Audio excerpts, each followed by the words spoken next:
వీక్షకులందరికీ నమస్కారం. అందరికీ నూతన ఆంగ్ల సంవత్సర శుభాకాంక్షలు. చాలామందికి క్యూరియాసిటీ ఉంటుంది, వచ్చే సంవత్సరం గ్రహగతుల్లో ఏమైనా మార్పులు ఉన్నాయా? అసలు నిజానికి క్యూరియాసిటీ ఉన్నా లేకపోయినా తెలుసుకోవాల్సినటువంటి విషయం ఏంటంటే గ్రహగతులు ఎలా ఉన్నాయి. ఈ దీర్ఘ సంచార గ్రహాలను బట్టి చూసేటువంటి ఈ సంవత్సర ఫలితాల్లో ఈ 2025వ సంవత్సరం జనవరి 1వ తారీఖు నుండి డిసెంబర్ 31 వరకు ఏ గ్రహాల తాలూకు అనుకూలత, ఏ గ్రహాల తాలూకు ప్రతికూలత మన మీద ఉంది అని తెలుసుకోవడం ద్వారా ఒక నిర్దిష్టమైనటువంటి ఒక ఆలోచన వస్తుంది. పలానా గ్రహం మనకు అనుకూలంగా ఉంది, పలానాది ప్రతికూలంగా ఉంది అని ఒక ఇయర్ని ప్లాన్ చేసుకోవచ్చు. ఉదాహరణకి గురువు అనుకూలంగా ఉన్నట్టయితే ఆ సంవత్సరంలో నూతన వస్తువులు, వాహనాదులు, ఉద్యోగంలో ఎదుగుదల, లేదా ఏదైనా ఇల్లు కట్టుకోవడము, సంతానం కలగడం, వివాహాది శుభకార్యక్రమాలు జరగడం, ఇటువంటి వాటి మీద ఎక్కువ ప్రభావాన్ని చూపిస్తారు.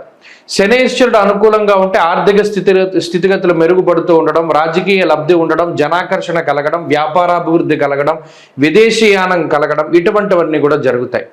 రాహుకేతువుల అనుకూలత వల్ల కూడా చాలా రకాలైనటువంటి సమస్యలు, అటు మాతృ వర్గం నుండి ఏదైనా ఆస్తిపాస్తులు రావాల్సి వచ్చినా, మాతృపితృ భ్రాతృ శాపాదులు ఉన్నా, లేదా మరి ఏ ఇతరత్ర వంశపారంపర్య ఆస్తుల నుండి ఏదైనా తగాదాలు ఉన్నా అటువంటి వాటి నుండి బయటపడడానికి, శత్రు రోగ రుణ బాధల నుండి బయటపడడానికి, అనారోగ్య సమస్యల నుండి బయటపడడానికి కూడా ఈ గ్రహ సంపత్తి చాలా ముఖ్యంగా ఉపయోగపడుతుంది. కాబట్టి ఈ 3 కీలకమైన గ్రహాలు ఏ విధంగా యోగిస్తున్నాయి, ఈ సంవత్సరం ఒక విశేషమైనటువంటిది ఏంటి అంటే దాదాపుగా 3 దీర్ఘ సంచార గ్రహాలు కూడా మారుతూ ఉన్నాయి. ఎప్పుడు ప్రతి సంవత్సరం ఏమవుతుంది అంటే గురువు కానీ రాహువు కానీ, ప్రతి సంవత్సరం గురుడు మారతారు, గురుడితో పాటు అప్పుడప్పుడు శని మారతారు, లేదా గురుడితో పాటు అప్పుడప్పుడు రాహువు మారుతారు. ఈ సంవత్సరం ఏమవుతుంది అంటే 3 గ్రహాలు కూడా మారుతూ ఉన్నాయి. అంటే గురువు మే నెల 15వ తారీఖు దగ్గర నుండి మిథున రాశిలోకి ఆయన సంచారం చేస్తారు. శనేశ్వరుడు ఈ సంవత్సరం మార్చి 30వ తారీఖున కుంభరాశిని వదిలిపెట్టి మీనరాశికి వెళ్తారు. అలాగే రాహువు మే 21వ తారీఖున మీనరాశిని వదిలిపెట్టి కుంభంలోకి వెళ్తారు. రాహుకేతువులు వక్రంలో ప్రయాణం చేస్తారు కాబట్టి వెనక్కి వెళ్తారు. సో ఒకే నెలలో 2 పెద్ద గ్రహాల మార్పు. అదేంటి? మే నెలలో గురు రాహువుల యొక్క మార్పు, దానికి మునిపే ఈ మార్చి 30వ తారీఖున శని మార్పు. కాబట్టి ఇది చాలా కీలకమైనటువంటి సంవత్సరం. చాలా గ్రహగతుల్లో మార్పులు, 3 గ్రహాల్లోనూ దీర్ఘ సంచార గ్రహాలు, అంటే రాహుకేతువులు అంటే 2 కింద లెక్కేసుకుంటే 4 గ్రహాలు. ఈ క్రియాశీలకమైనటువంటి మార్పుల్లో లాభపడేటువంటి రాశుల్లో మీ రాశి ఉందా లేదా అనేటువంటిది మనం తెలుసుకుందాం. వీక్షకులందరికీ నమస్కారం. 2025వ సంవత్సరంలో కన్యా రాశి వారికి ఏ విధమైనటువంటి ఫలితాలు కలగబోతున్నాయి మనం ఈ వీడియో ద్వారా తెలుసుకుందాం. ముఖ్యంగా కన్యా రాశి వారికి ఈ సంవత్సరంలో శనేశ్వరుడు, మరి షష్ఠస్థాన స్థిత శనేశ్వరుడు ఇప్పటి వరకు యోగకారకులుగా ఉన్నారు, ఆయన సప్తమంలోకి వెళుతూ ఉన్నారు. అయితే ఇదేం చెడుగా ఉండేటువంటి స్థితి కాదు. రాహువు షష్ఠస్థానంలోకి వస్తాడు, ఇది చాలా గొప్ప విషయం. షష్ఠస్థానంలోకి రాహువు రావడం అనేటువంటిది చాలా గొప్ప విషయం, జీవితంలో అద్భుతాలు జరగడానికి అవకాశం ఉంటుంది. అయితే ఈ సంవత్సరం మే 15వ తారీఖు వరకు గురుబలం ఉంది. భాగ్యస్థాన స్థిత గురుడుగా గురుడు పరిపూర్ణమైనటువంటి శుభ ఫలితాలను ఇస్తూ ఉన్నారు. మరి ఈ మే 15వ తారీఖు నుండి గురుబలం మారుతోంది కాబట్టి, దశమంలోకి గురుడు వెళ్తున్నారు కాబట్టి అక్కడ గురుబలం తగ్గుతుంది. అంటే ప్రధానంగా చూసుకుంటే శని బలం తగ్గుతోంది, గురు బలం తగ్గుతోంది, రాహు బలం పెరుగుతోంది. నిజానికి చెప్పాలంటే రాహు బలం పెరగడమే చాలా ముఖ్యం.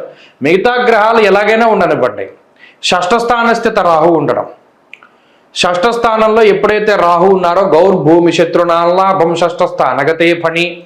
ఎవడైతే మనకి వెన్నుపోటు పడుద్దాం అనుకున్నాడు, ఎవడైతే మిమ్మల్ని నాశనం చేద్దాం అనుకున్నాడు, ఎవడైతే మిమ్మల్ని ఇబ్బంది పెడదాం అనుకున్నాడో అటువంటి వాళ్ళ వల్లే మీకు ప్రయోజనం చేకూరు మీ జీవితంలో మీరు ఉన్నతమైనటువంటి స్థానానికి వెళ్ళేటువంటి పరిస్థితులు ఉంటాయి.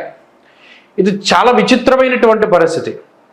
ఎవరైనా మిమ్మల్ని ఇబ్బంది పెడదామని, మిమ్మల్ని ఉద్యోగం నుంచి తీయించేద్దామని, లేదా మీ మీద ఏదైనా ఒక ఎలిగేషన్, ఒక నీలాపనిందలు, ఒక చెడు ప్రచారం కానీ మొదలు పెడితే నిజానికి అది మీకు చాలా ఫేవర్గా మారుతుంది. వాళ్ళు విసిరేటువంటి రాళ్ళన్నీ కూడా పువ్వులుగా వచ్చి పడుతూ ఉంటాయి. ఇది రాహువు చేయగలిగేటువంటి ఒక మాయ. ఎంత మాయ చేస్తాడంటే రాహువు, ఈ షష్ఠస్థానంలో రాహువు ఇచ్చేటువంటి ఫలితం ముందు అటు గురుబలం లేకపోయినా శని బలం లేకపోయినా జీవితం మొత్తం కూడా ఈ సంవత్సరంలో చాలా సాఫీగా వెళ్ళిపోతుంది. రాహు షష్ఠ స్థానంలో ఉంటే అంత గొప్ప ఫలితం. యవన గూఢార్ధ రాజసభలోపేత వ్యయకారకో రాహు అని కీర్తిస్తూ ఉన్నది శాస్త్రం. ఎంతసేపు నిగూఢమైనటువంటి ఆలోచన, ఫోకస్, మీరు చేసేటువంటి ప్రతి విషయం పైన తీక్షణమైనటువంటి ఏకాగ్రత. ఒక పని పట్టుకున్నారంటే ఆ పని పూర్తి చేసేంత వరకు వదలరు. మీరు ఆశ్చర్యపోతారు, నాకు ఏంటి ఇంత ఆలోచన, ఇంత ఏకాగ్రత కుదురుతోంది. ఇదివరకు ఒక పని మొదలు పెడితే దాన్ని మధ్యలో వదిలేసేవాడిని, ఇప్పుడు పూర్తి చేయగలుగుతున్నాను. ఏదో ఒక తెలియని శక్తి నాలో ప్రవేశించి పలానా పని చేయని ప్రేరేపిస్తోంది.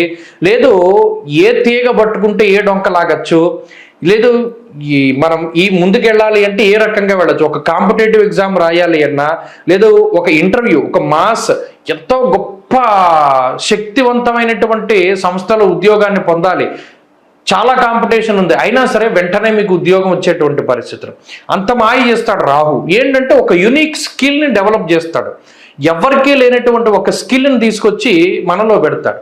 మరి షష్ఠ స్థానంలో రాహువుకి అంత బలం ఉంది కాబట్టి కన్యా రాశి వారికి అటు గురుబలం లేకపోయినా, మే వరకు గురుబలం ఉంది, లేకపోవడం అంటే పూర్తిగా లేకపోవడం ఏంలా, సంవత్సరంలో సగం రోజులు గురుబలం ఉంది, మిగతా రోజులు లేదు. మరి ఏమవుతుందండి గురుబలం లేకపోతే అంటే ఎక్కువ ప్రభావం అంతా కూడా ధాన్యనాశో ధనచ్ఛేదం వృధా సంచరణం భయం, అనవసరమైనటువంటి ప్రయాణాలు, అనవసరమైనటువంటి భయాలు, అలాగే అనవసరమైనటువంటి ఖర్చులు, వీటిపైన ఎక్కువ ప్రభావాన్ని చూపెడతారు అటు గురుడు కానీ శని కానీ.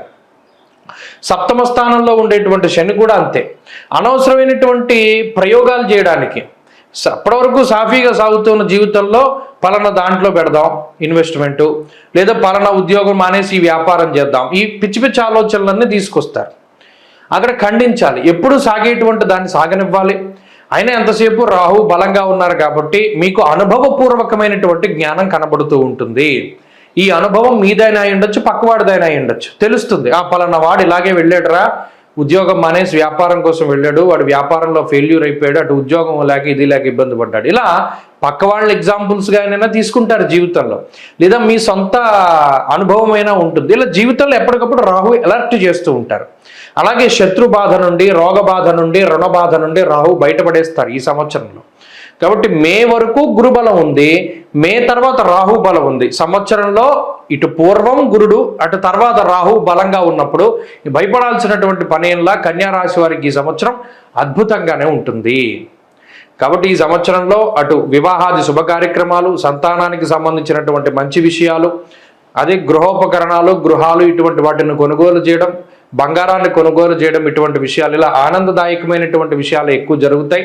ఎవరైతే విదేశాల్లో ఉండాలి, అక్కడ చదువుకోవాలి, అక్కడ ఉద్యోగం చేయాలి, అక్కడ సెటిల్ అవ్వాలి అని అనుకుంటూ ఉన్నారో వారికి ఈ సంవత్సరం మంచి అవకాశాలు వస్తాయి. అలాగే కాంపిటేటివ్ ఎగ్జామ్స్ ప్రిపేర్ అయ్యేటువంటి వారు, ప్రభుత్వ ఉద్యోగం కోసం ప్రిపేర్ అయ్యేటువంటి వారు, లాంగ్ టర్మ్ కోచింగ్లు తీసుకునేటువంటి వారు, వీళ్ళందరికీ కూడా మంచి సక్సెస్ వస్తుంది, చాలా మంచి గుర్తింపు వస్తుంది, మంచి ర్యాంక్ వస్తుంది, మంచి హోదా వస్తుంది, మంచి పదవి వస్తుంది. ఇవన్నీ కూడా చాలా బాగున్నాయి. కాబట్టి కన్యా రాశి వారు ఈ సంవత్సరం మొత్తం మీద కూడా ఎవరిని ఆరాధన చేయాలి, ఎక్కువగా ఆరాధన చేయవలసినటువంటి గ్రహం దక్షిణామూర్తి. గురుగ్రహానికి సంబంధించి అధిష్టాన దేవత ఆ గ్రహం గురుడు, దైవం దక్షిణామూర్తి. కాబట్టి దక్షిణామూర్తి ఆరాధన చేయండి. గురువారం మౌనవ్రతాన్ని చేయండి. గురువారం నాడు శనగల దానం చేయండి. గురువారం నాడు శివాలయానికి వెళ్ళి దీపారాధన చేయండి. 10 నిమిషాలు ధ్యానంలో దక్షిణామూర్తి యొక్క స్వరూపాన్ని మనసులో ప్రతిష్ఠించుకుని ధ్యానం చేయండి, లేదా శివాలయానికి వెళ్ళి ఆయన ఎదురుగుండా కూర్చోండి. మంచి ఫలితాలు సంప్రాప్తమవుతాయి. స్వస్తి.